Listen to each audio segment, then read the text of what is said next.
el 8 de octubre. Claro, porque la editorial que lo presenta es Hojas del Sur. Mira, a mí me dijo Luciana Jauna que el Movistar sale cerca de $150.000. Andrés me dio fácil 70, porque fue antes de que estallara todo este quilombo.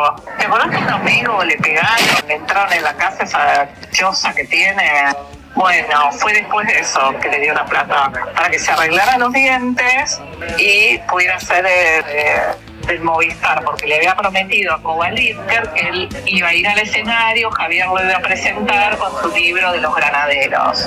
Le encantó, entonces le dio la plata, después el hijo y yo se lo bajamos de un ondazo y después se explotó todo.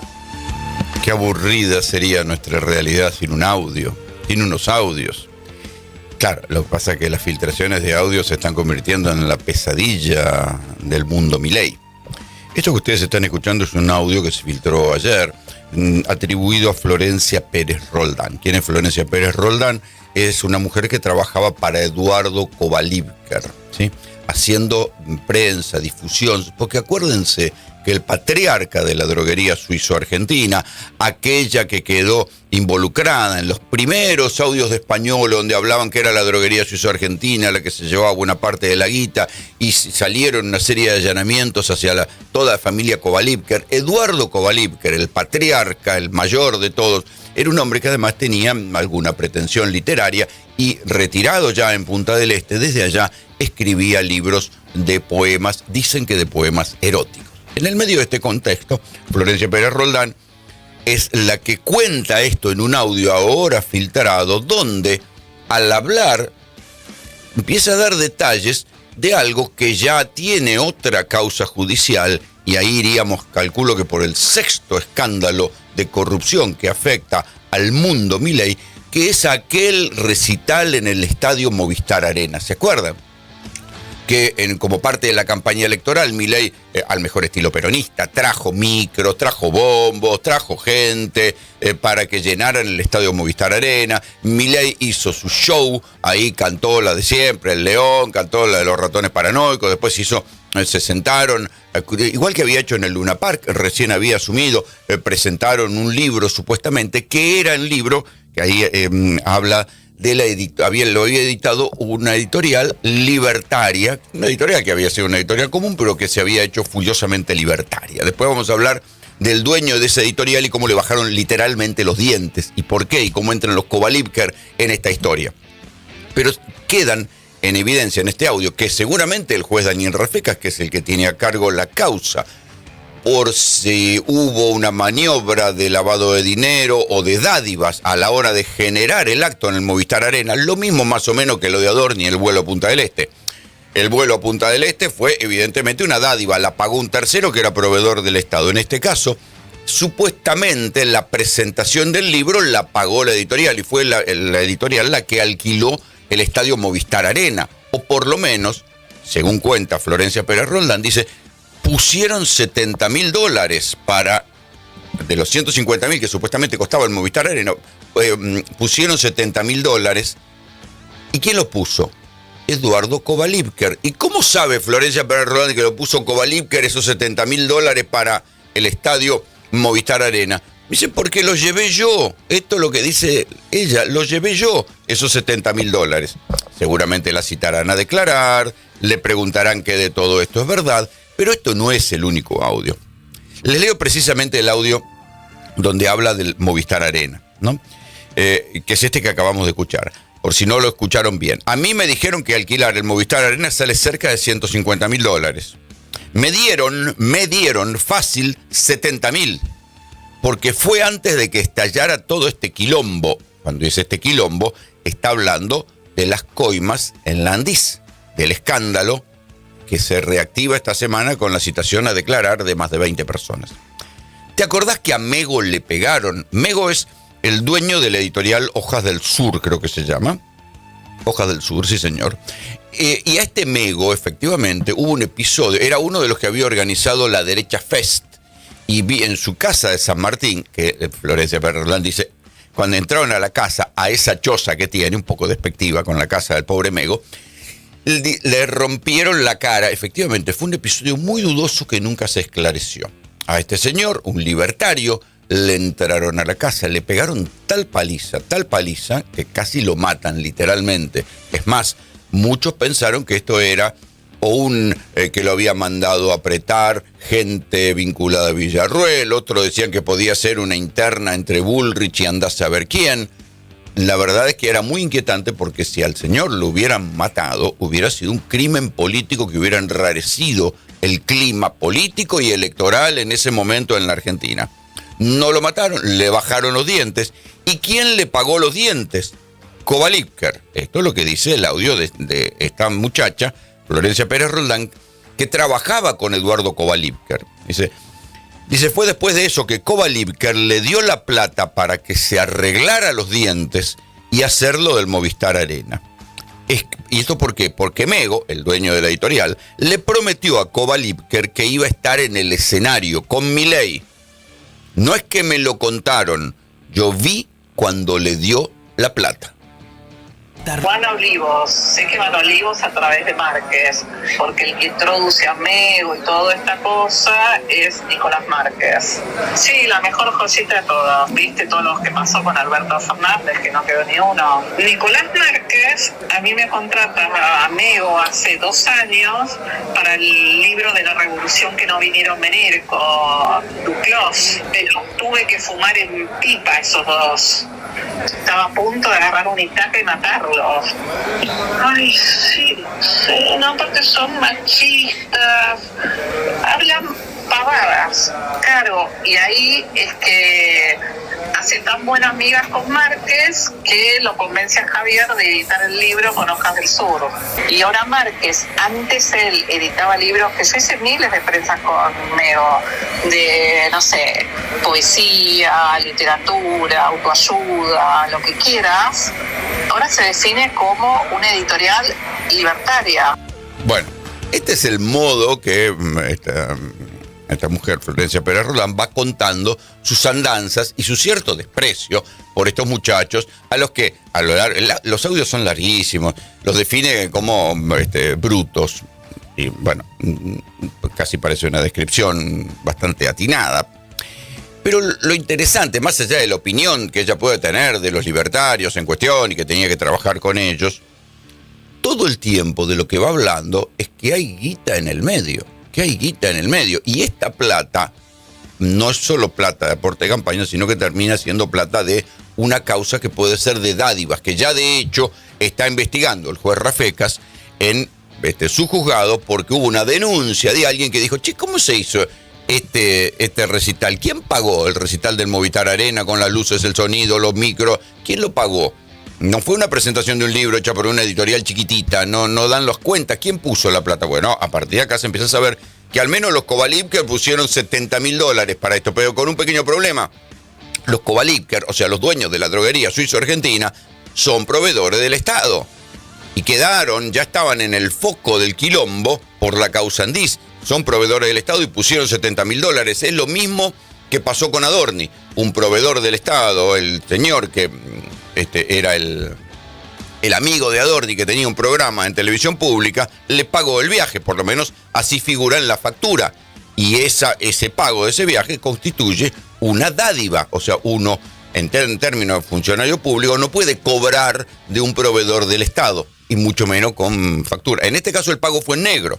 Por lo menos esto es lo que cuenta Pérez Roldán. Pero fíjense otros datos que surgen de estos audios. Porque cuenta cómo fue que se deshicieron de los celulares los Kovalipker cuando los allanaron. Acuérdense que cuando se conocen los audios de Pañuelo, el juez, el fiscal Franco Picardi y el juez de la causa van y allanan rápidamente. Tardan un par de días. Allanan la casa de Pañuelo, allanan la casa de varios de los Kovalipker. El Kovalipker mayor estaba en Punta del Este, pero cuando allanan, encuentran que uno de ellos tenía plata en un bolso, que otro estaban las cajas recién abiertas y la gomita de los fajos de billetes sueltos.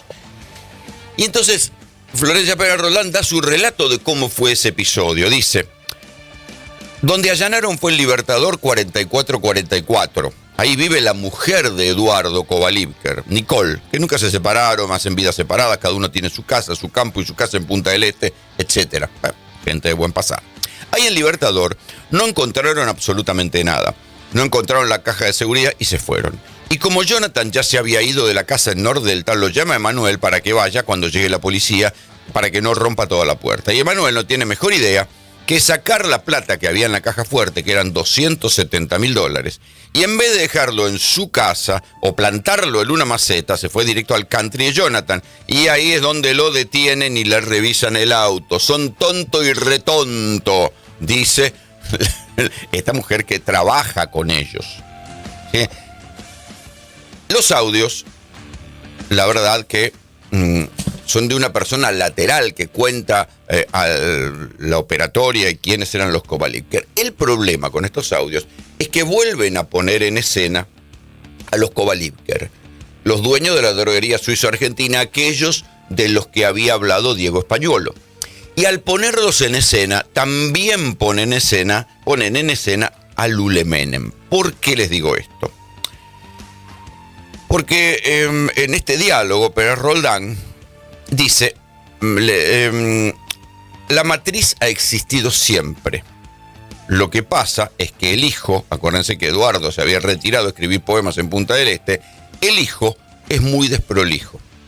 Es muy amigo de Mauricio Macri, va en su helicóptero a verlo, y se cebó con Lule Menem, obviamente. Lule Menem es el 2 de Karina Milei. Ojo con esto. Y vuelve. Entonces, hasta acá la investigación judicial no había logrado encontrar ningún vínculo. Ni había llegado a la Suizo-Argentina, ni había llegado a Lule Menem, y mucho menos a Karina Milei. Pero otra vez vuelven a poner a Lule Menem en la escena del tipo que influía sobre las decisiones y sobre la facturación de la droguería suizo-argentina. ¿Avanzará la historia para este lado? No se sabe. Mientras tanto, en la causa Andís se siguen conociendo nuevos audios, y esta semana va a haber como un segundo capítulo. Hubo un primer tramo de la causa Andís que era con algunas droguerías. Se había detectado que el jefe y el 2 de la Andís, o sea, Españolo y Garbellini, tenían a su vez 2 operadores que le juntaban las cabezas a las droguerías. Ahora se sabe también, o sea, y juntaban la cabeza a la droguería, pagaban sobreprecios, y eso se convertía en coimas.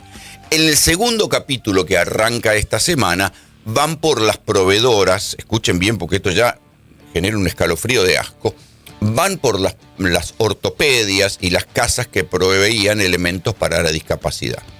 ¿Qué es lo que está investigando el fiscal Franco Picardi?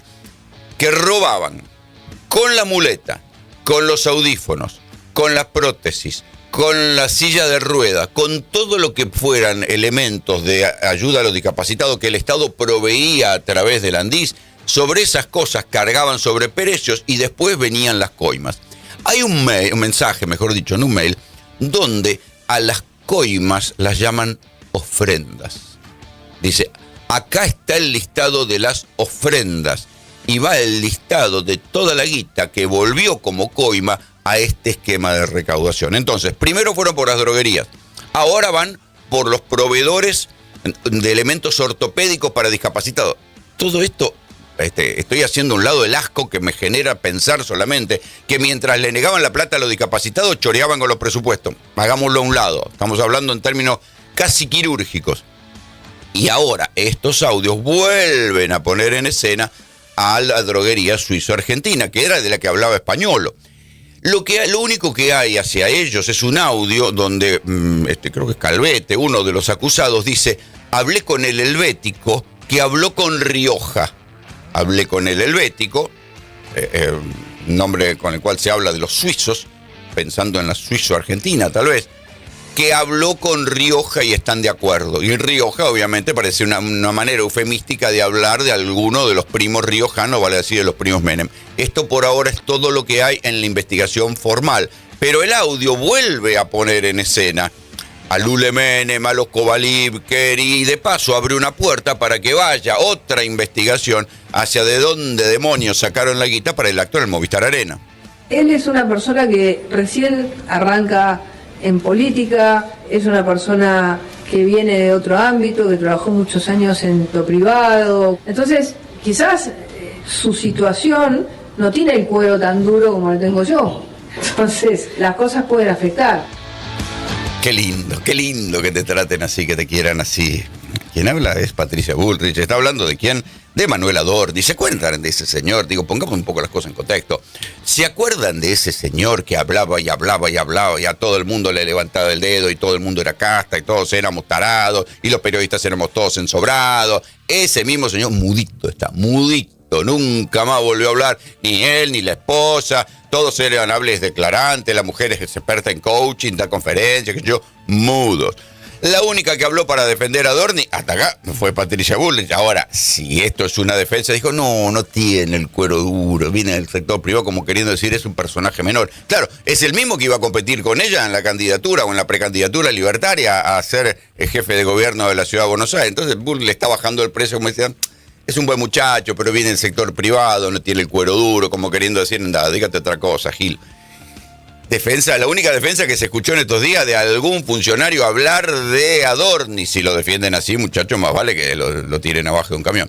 La otra defensora de Adorni, ya sabemos que fue la escribana Nechevenko, hábil declarante, hasta que parece que los fiscales se dieron cuenta que ella, por las obligaciones que tenía como escribada, debió haber preguntado por el origen de los fondos.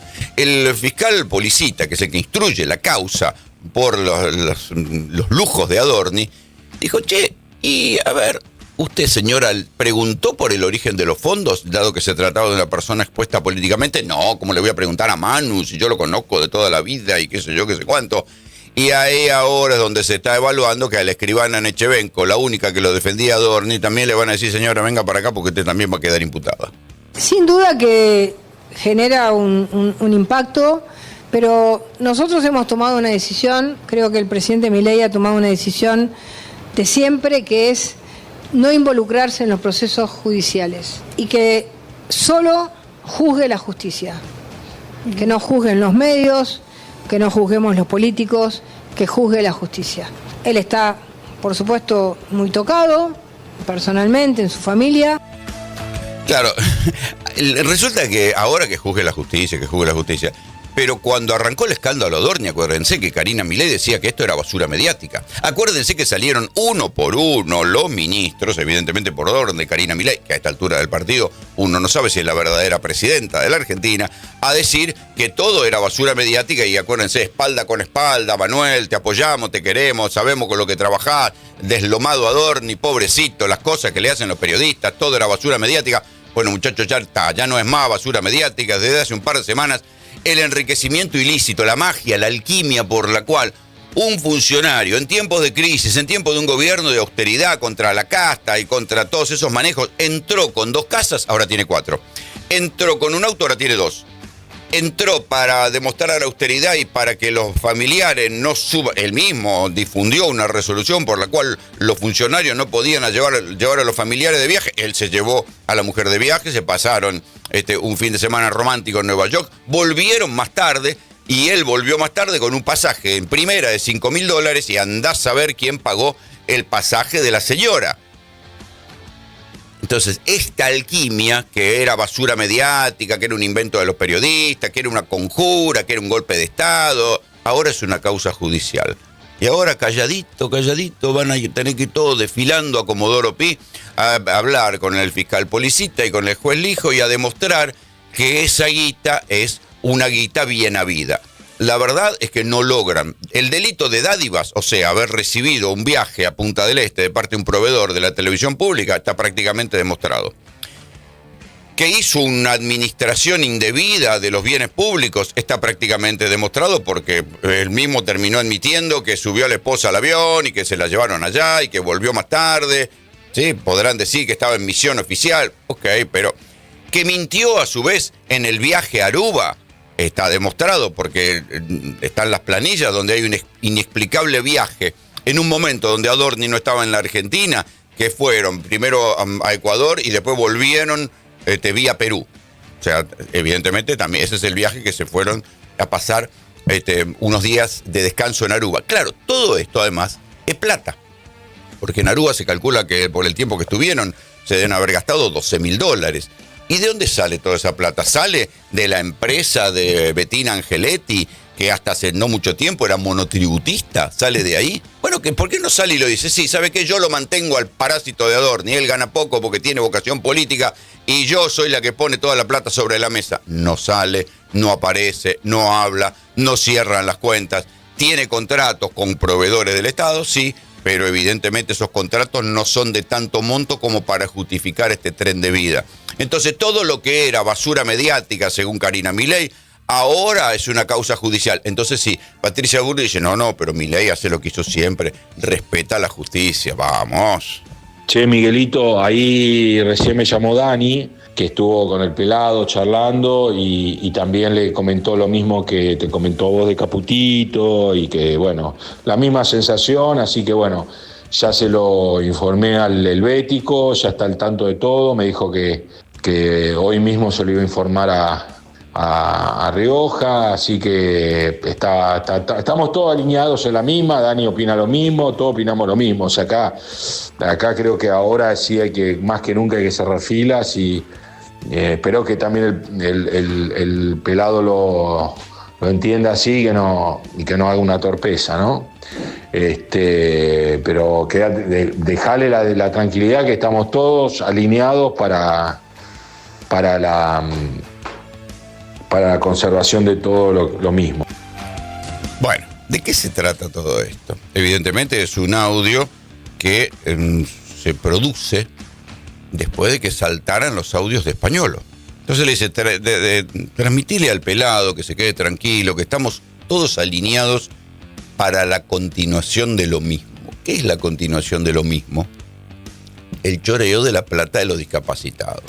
Entonces, acá se ve de manera obscena, pornográfica, cómo robaban la plata y cómo se habían confabulado para robar la plata.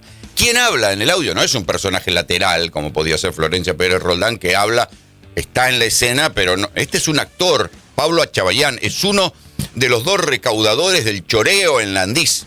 Esto es de lo que lo acusa el fiscal Franco Picardi, es ser uno de los dos recaudadores del choreo.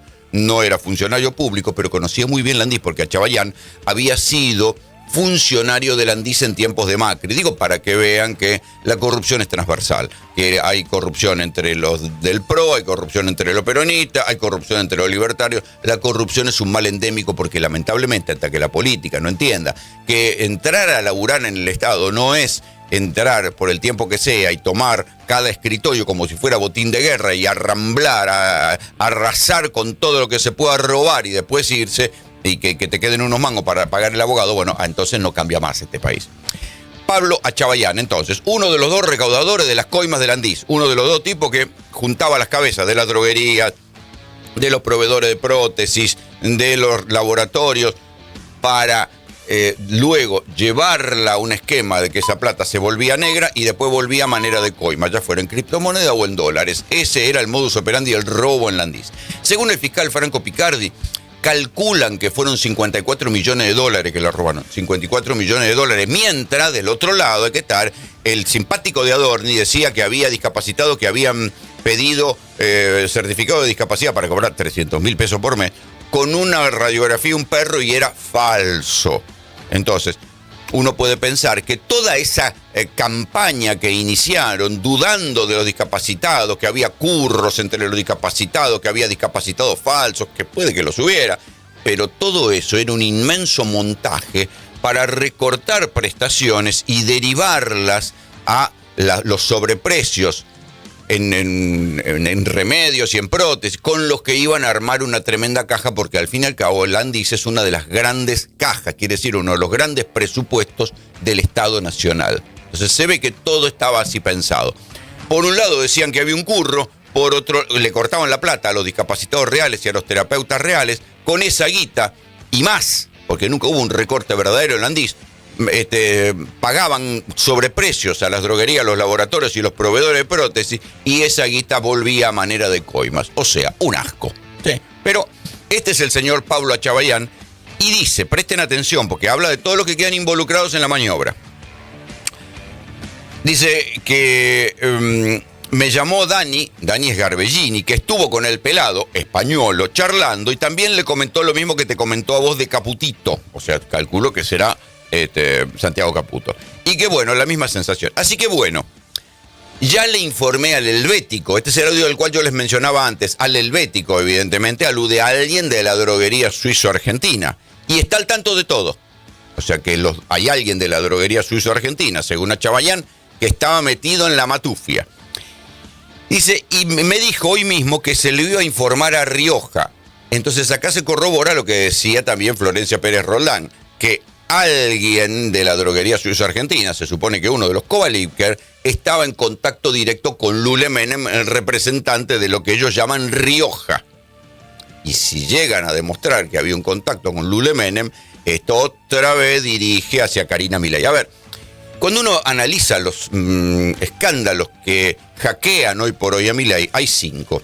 Uno de ellos es Esper, donde ahí Karina Milei no tuvo nada que ver, pero en todos los otros aparece Karina. Siempre aparece Karina en la foto, ya sea con responsabilidad penal o con responsabilidad política.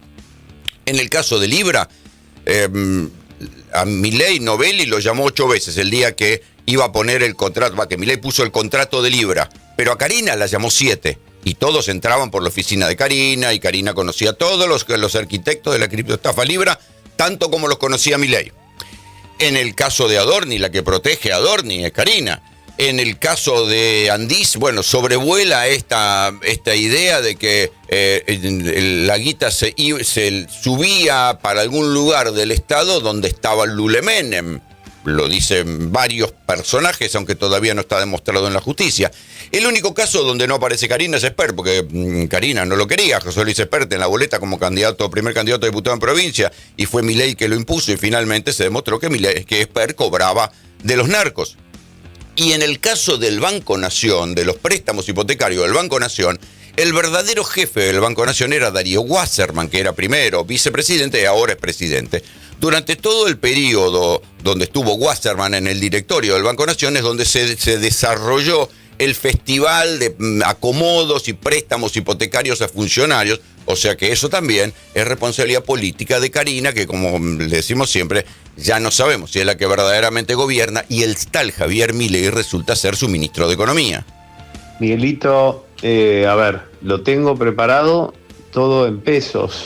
Si lo vas a querer en verde voy a tener que ir a una, a una cueva quemada la gamba, no me queda otra. Desarmar todo y ir a la cueva. Yo no creo que tengamos esa cantidad de dólares en la ortopedia, porque son 2 liquidaciones. Pero bueno, decime qué querés que haga y trato de coordinarlo. A ver, muchachos, por si no saben, las coimas se dan en efectivo. No se dan con transferencia, salvo que sean en criptomonedas. FT, platita, dólares o pesos. Entonces, ¿quién habla? Es Claudio Kahn, es gerente de la ortopedia alemana. A ver, digo, para que vean que les robaban a los discapacitados, estaban confabulados todos, los proveedores de la ortopedia, a ninguno se le caía una mota de vergüenza, pues, che, ¿no será que le estamos robando a los discapacitados? No, esto, dale que va. Entonces, dice, lo tengo preparado todo en pesos. Si lo vas a querer en verde, tengo que ir a una cueva. A ver, muchachos, no hace falta ser ningún lingüista para darse cuenta que dice, tengo la plata de tu coima en pesos. Lo que te tengo que dar por la coima, por el retorno, lo tengo en pesos. Si lo querés en dólares, me tengo que ir hasta una cueva. Sencillito.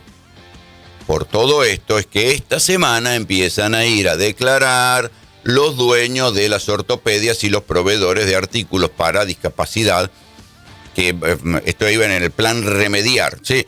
Todos estos son los que van a tener que ir a declarar, a explicar. A ver, usted, señor, ¿de qué habla cuando dice lo tengo en pesos y si lo querés en verde lo tenés que ir a buscar una cueva? ¿Qué va a decir? No, es que yo le estaba prestando una platita porque me pidió, porque tenía que comprarse un auto. Inventarán excusas, pero lo que queda a la vista es que en este tramo al menos se robaron 54 millones de dólares. Esto es la estimación del fiscal Franco Picardi. Se las hago en dólares para no hacerse en pesos porque son tantos ceros que es imposible de abarcar. 54 millones de dólares en plata que tenía que estar destinada a los discapacitados y a los terapeutas, en plata del presupuesto del Andis. Eso sí, la podían cobrar en pesos o en verdes. Se está viendo, ¿no?, que está cambiando el ánimo social. La gente se está dando cuenta que este gobierno, digamos, no solamente hay un problema en el día a día de hoy, sino que también hay que pensar en lo que es la expectativa, ¿no? También la sociedad ve que no hay una expectativa de que esto mejore. Creo que va a ser una marcha muy importante, seguramente. Y ese es el consecretario general de la CGT, Octavio Argüello, diciendo, bueno, hay un cambio de expectativa. Sí, están leyendo las encuestas. Todas las encuestas dicen que hay un cambio de expectativa, que buena parte de la población ya no ve que vaya a mejorar su situación con Milei. Y el gobierno, además, parece aferrado a la única bandera de bajar la inflación. Y dicen, bueno, la inflación va a bajar, va a bajar. E incluso los heterodoxos, los economistas heterodoxos, dicen, sí, puede ser que baje, pero a costa de hacer enterrar todavía más el consumo. Esto es lo paradójico. Y cuando uno mira las encuestas, como las está mirando evidentemente el consecretario de la CGT, que dice hay un cambio de humor, cuando uno mira las encuestas te dicen que la preocupación por la inflación es la quinta, porque antes que la preocupación por la inflación hoy está la falta de laburo, los bajos salarios, la corrupción, y hay otras preocupaciones por encima de la inflación. Sin embargo, el gobierno se aferra a la idea mágica de que si en algún momento baja la inflación, que por otra parte no bajó porque viene subiendo, y aquella inflación que en algún momento dado del mundo Milei se había instalado en un 2%, que ya de por sí era una vergüenza en cualquier país del mundo, ahora se les ha instalado en un núcleo duro del 3%. Esta semana se va a conocer la inflación de marzo y nadie se anima a decir que va a estar por debajo del 3%. Y si está por debajo del 3%, ya sabemos, es un dibujo por aquello de la canasta vieja, la canasta nueva, y cosas que ya hemos explicado acerca del INDEC. Entonces, el gobierno insiste como si fuera un mantra en que va a bajar la inflación en agosto, dice Milei, va a estar con un 0 delante. Algunos, incluso economistas heterodoxos, dicen, sí, puede que esté con un 0 delante, pero Milei está mirando un problema que ahora es un problema menor frente al gran problema que es el malestar social. Sobre ese malestar social, la CGT dice, bueno, es momento de convocar una marcha. La CGT, que ha sido incomprensiblemente caritativa con el gobierno de Milei, bueno, parece que ahora, si hay un clima social, se empiezan a desperezar y llaman a una marcha previa al Día del Trabajo. Estamos trabajando en eso, hacer una propia medición, pero claramente nosotros tenemos claro que el INDEC lo que está planteando es totalmente mentiroso. La única verdad es la realidad, y la realidad cuando uno ve el día a día, cada vez alcanzan menos los salarios y cada vez alcanzan menos el salario para tener una vida digna. Uno ve cada vez más indigencia, más gente en la calle, claramente los trabajadores están endeudados. Un presidente que todo su tiempo lo que hace es tuitear y después pasea por el mundo, claramente no va a estar en la realidad nunca, ¿no? Podemos estar discutiendo toda la mañana sobre si el INDEC está midiendo bien o está midiendo mal, el desempleo, la pobreza, el índice de precios al consumidor. Tampoco es que hay tanta divergencia entre lo que dice el INDEC y lo que miden otras mediciones. En cualquier caso, Octavio Argüello, consecretario de la CGT, dice, nosotros vamos a tener nuestro propio índice de inflación. El deterioro igual está. Incluso en propias cifras del INDEC. La semana pasada se conocieron las cifras de caída industrial, que son escalofriantes. En sectores, digamos que uno dice, bueno, no les está yendo tan mal, también cayó una caída interanual del 8,4, creo. No la tengo acá adelante, pero las cifras de caída industrial volvieron a ser escalofriantes. Es por eso que hay que entender que en el medio de las puteadas habituales de Milei, contra los periodistas, contra los cucas, contra los economistas que no comparten su credo ultramonetarista, es que sacó Milei la semana pasada ese tuit donde decía, pido paciencia y sé que estos 3 meses fueron difíciles.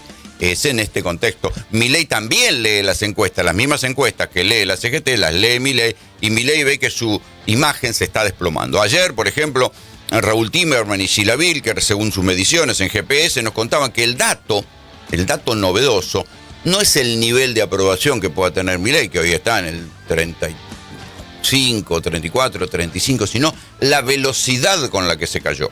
Piensen que después de las elecciones, allá por diciembre, Milei estaba en un grado de aprobación, después del 40% que sacan las elecciones, de un 48% en la gestión. Sin embargo, a partir de mediados de enero, nada, 2 meses y pico, la imagen de Milei se empezó a destrozar, en parte por los escándalos de corrupción, en especial el escándalo de Adorni y el de los bancos, de los préstamos hipotecarios, pero en parte también por la malaria económica.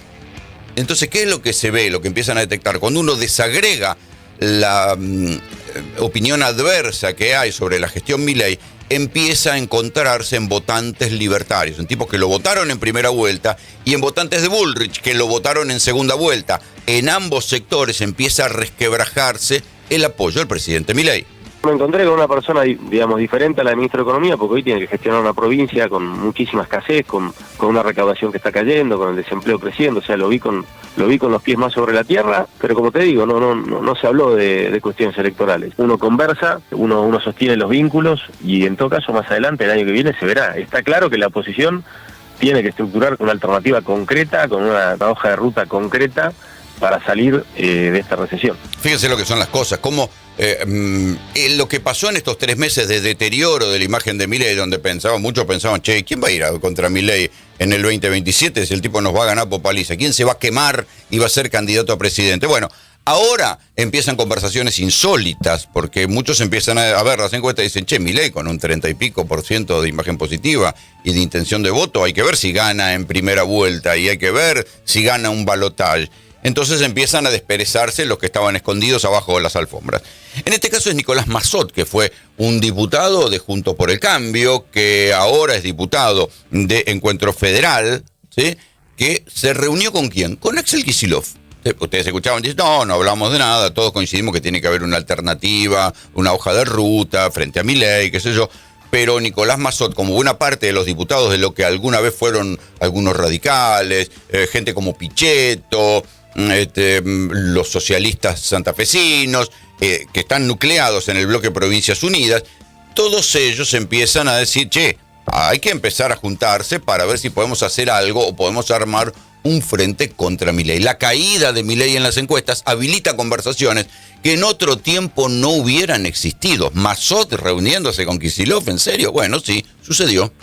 De repente, viste, hay sectores que dicen, únanse. Después al otro día te dicen, che, vamos a interna para que la gente elija a quién, ¿no? Hay momentos de mucha contradicción propios también de la situación económica. Y de 10 años en la Argentina, desde que Cristina dejó la presidencia, que todos los que sabían cómo tenían que hacer las cosas, que le señalaban a Cristina, tanto Macri como Alberto Fernández y como Milei, que le señalaban desde la comodidad de los sets de televisión mientras ellas gobernaban, mientras había muerto Néstor, estuvieron en la presidencia y no tuvieron el piné para hacer lo que tenían que hacer. Entonces, acá el problema no es que uno quiere ser, ¿cómo no vamos a estar dispuestos a construir? Pues yo no quiero construir un frente anti-Milei. A mí me parece de una mediocridad enorme. Ese es Máximo Kirchner. ¿Qué está defendiendo? No se entiende. Pero lo que está haciendo es lo que hace siempre el líder de la Cámpora, defender la gestión de Cristina. ¿Cómo quedará si se arma este frente anti-Milei? ¿Es con Cristina adentro, es con Cristina afuera? Kicillof es con Cristina adentro, con Cristina afuera. Esos son los enigmas, pero las conversaciones cruzadas están en un nivel inesperado, gente que dialoga. Es más, una conversación, en esta, yo les contaba, de Massot se reunió con Axel Kicillof, también estuvo Emilio Monzó, donde incluso le llegaron a plantear la posibilidad de que hubiera una gran paso entre candidatos de centro derecha y Kicillof, ¿sí? Para de ahí ya hacer que ese fuera el gran frente anti-Milei. ¿Y quiénes están pensando? Fíjense lo que son las alquimias. En llevar, algunos dicen, bueno, hay que encontrar un candidato outsider, igual que fue Milei, que no tenga pasado administrativo, para que no le puedan enchufar ninguna causa judicial. Entonces algunos piensan, bueno, tiene que ser Dante Hebel. Ahí levantó la mano Melconian, que dijo, no, yo quiero ser candidato a presidente. Ahí aparece también la figura de Brito, del que fue presidente de River, y que piensan que, bueno, como terminó de construir el estadio de River y emulando el modelo Macri, esto le va a dar chapa para ser una figura blanca y sin pasado y sin conflicto para ser candidato a presidente. Todas estas son las alquimias que se están discutiendo. ¿Por qué se llegan a estas alquimias? Algunas serán delirantes, otras serán razonables, pero ¿por qué se llega a estas alquimias? Por la caída de la imagen de Milei en las encuestas. Entonces, frente a la caída de Milei, todos empiezan a decir, che, hay posibilidad en el 2027, yo quiero estar. Y entonces empiezan todas estas conversaciones y todas estas roscas. Hemos estado trabajando en ello durante 21 horas y hemos mantenido varias conversaciones sustanciales con los iraníes. Esa es la buena noticia. La mala noticia es que no hemos llegado a un acuerdo y creo que eso es mucho peor para Irán que para los Estados Unidos de América. Así que volvemos a la conclusión de que Estados Unidos no ha llegado a un acuerdo. Nos vamos de aquí con una propuesta muy sencilla, un método de entendimiento que es nuestra oferta final y mejor. Veremos si los iraníes la aceptan. Ese es J.D. Vance, es el vicepresidente de los Estados Unidos y fue el jefe de la delegación que estuvo intentando negociar este fin de semana a ver si lograban encontrar algún grado de armisticio con Irán. Bueno, fracasó todo. La respuesta de Donald Trump fue, antes me bloqueaban en el estrecho de Hormuz, ahora lo voy a bloquear yo. ¿Qué fue lo que provocó? Subió el petróleo. Enseguida lo vamos a estar hablando con Alfredo Casado, porque ahora es Estados Unidos quien está bloqueando el estrecho de Hormuz. ¿Y esto a quién afecta? Afecta a Europa, afecta a China, porque por ahí salía, acuérdense que Irán autorizaba que por ahí salieran barcos, pero ahora es Estados Unidos el que bloquea el estrecho de Hormuz y por supuesto también afecta a Irán y los vuelve a amenazar con nuevos bombardeos. En fin, estamos en foja cero respecto de la negociación. Todavía no volvieron las hostilidades, pueden volver en cualquier momento, pero lo que sí pasó es que volvió a subir el precio del petróleo. Y además Trump volvió a amenazar a China diciéndole, y si le venden armas a los iraníes, yo les aplico otra vez los aranceles del 50%, y la cosa que se pensaba que se había destrabado con el proceso de paz abierto, con las conversaciones de paz abiertos, se volvió a empantanar ahora con Estados Unidos poniendo sus barcos para que no salga nadie, no salga ningún petróleo por el estrecho de Hormuz. Externamente no hay lesiones, las lesiones son internas, por lo tanto nosotros tenemos a través de este informe histopatológico la posibilidad de determinar el origen de esa lesión, la evolución que tuvo. No tenemos todavía una posible mecánica de cómo ha ocurrido, por eso estas personas, tanto la madre como la pareja, han quedado vinculadas a esta causa en calidad de sospechosos, pero no tenemos, insisto, una evidencia firme que nos permita sostener de que fue una acción ejecutada en forma deliberada. Esto es lo que decía el jefe de los fiscales de Chubut la semana pasada. Pero ahora se confirma a través de otro indicio que Ángel, el pibe de 4 años que murió, tenía golpes. Y entonces estamos frente a un nuevo caso Lucio, si se quiere, con menos ribetes, ¿cómo decirlo?, truculentos y escandalosos.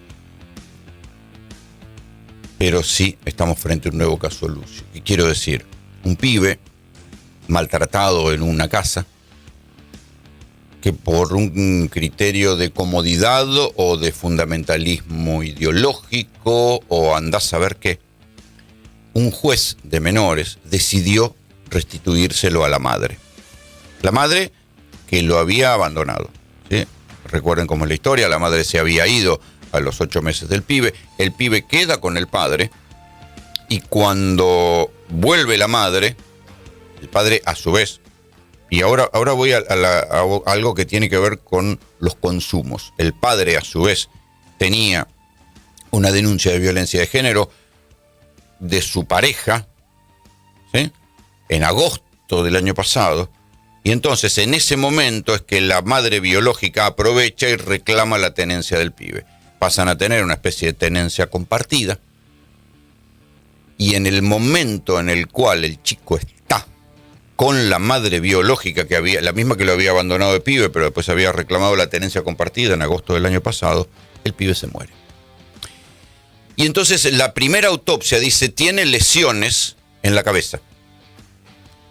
¿Qué quiere decir esto? ¿Que le podían haber pegado en la casa de la madre o en la casa del padre? Lo que ahora aparece es que cuando llega la ambulancia, la propia madre y el padrastro le dicen al ambulanciero, tuvo un golpe hace poco. Admiten que hubo un golpe. Entonces, el pibe había estado en Semana Santa con ellos.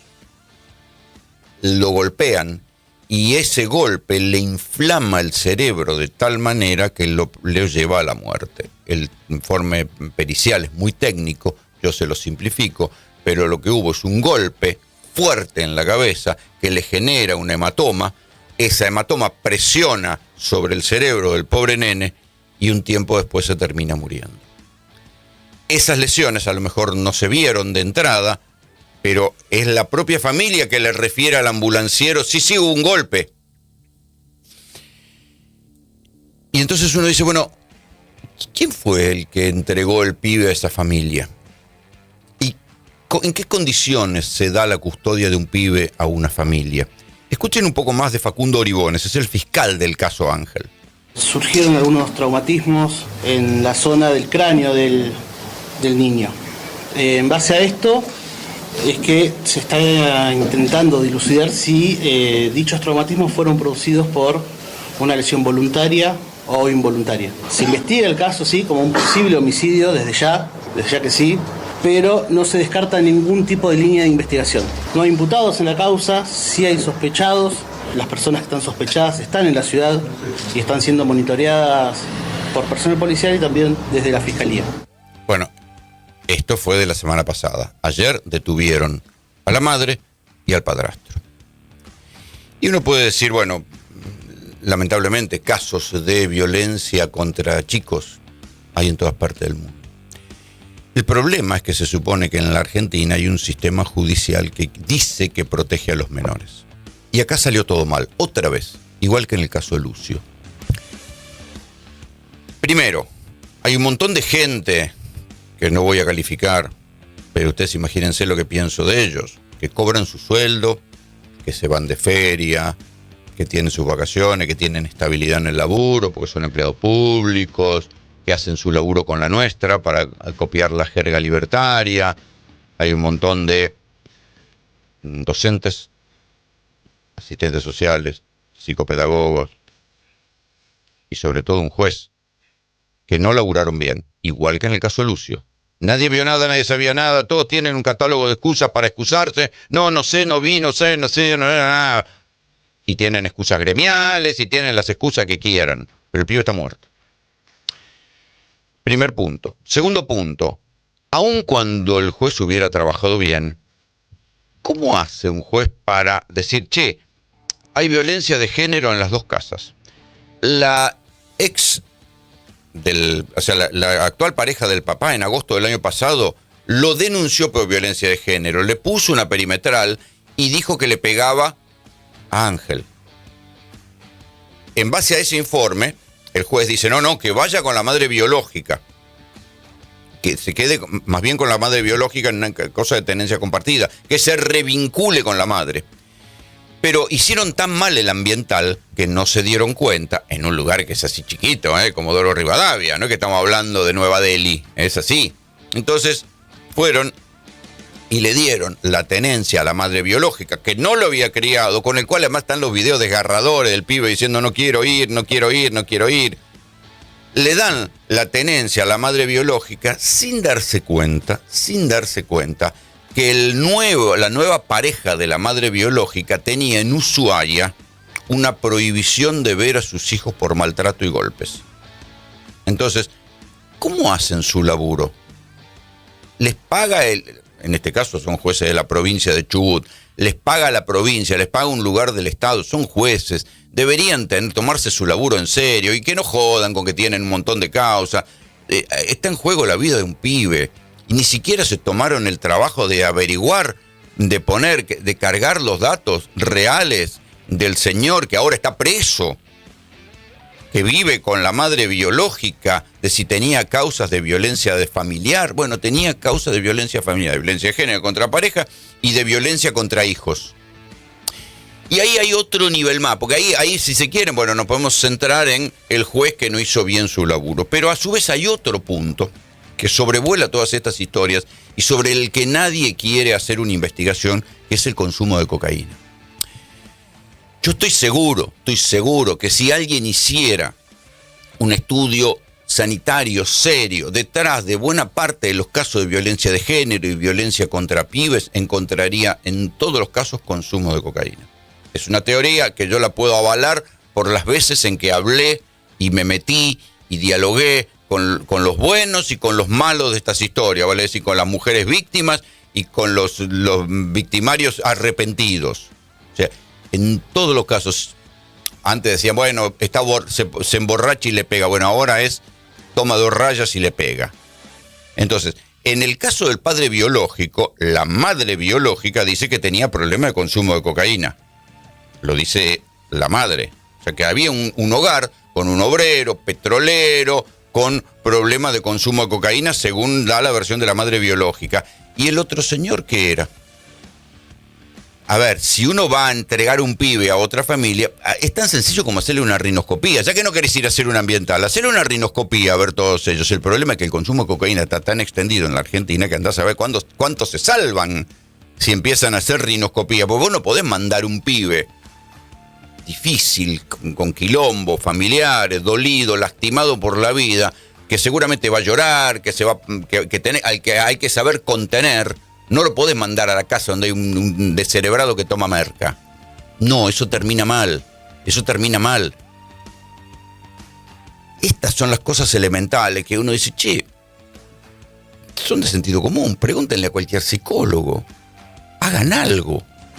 Porque ahí se empiezan a ver los diferentes niveles. Eso sí, cuando suceden las tragedias, cuando un pibe como Ángel, de 4 años, termina muerto, todos tienen una excusa preparada. No lo vi, no estaba, no es ilegal lo que yo hice. Todos saben cómo cuidarse su culo. Pero el pibe está muerto.